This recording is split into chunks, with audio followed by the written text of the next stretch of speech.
இப்போ நம்ம ரசம் எப்படி செய்யலான்னு பார்த்தலாம். கடாயை நல்லா காய வச்சுக்கலாம்.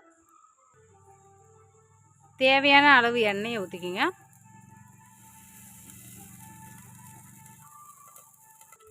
கடுகு,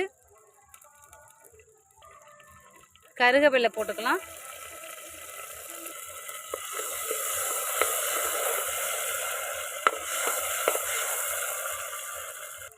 வெந்தயம் போட்டுக்கலாம்.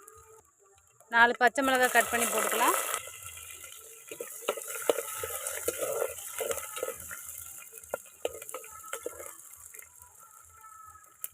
ரெண்டு காஞ்ச மிளகாய் சேர்த்துக்கலாம்.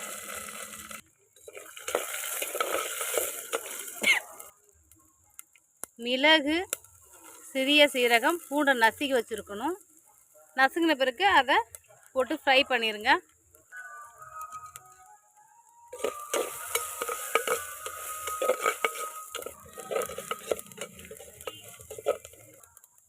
தக்காளி கொஞ்சம் சேர்த்துக்குங்க. தேவையான அளவுக்கு தக்காளி நம்ம ஃப்ரை பண்ணிக்கலாம்.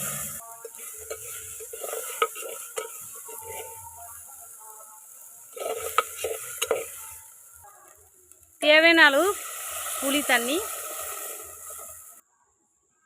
தேவையான அளவு மஞ்சத்தூள்,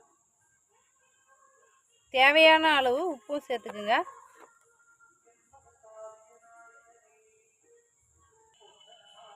இப்போ நம்ம கலக்கி விட்டுக்கலாம்.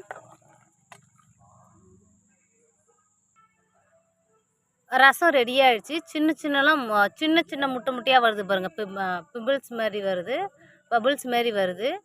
அது வரும்போது நீங்கள் இறக்கிடணும். இல்லை கொதிக்க விட்டுட்டிங்கன்னா அதோட டேஸ்ட்டு வந்து நம்மளுக்கு கம்மியாயிரும், நல்லா இருக்காது. இப்போ நம்ம இறக்கிடலாம். ரசம் ரெடி. கொதிக்க மட்டும் விட்டுறாதீங்க.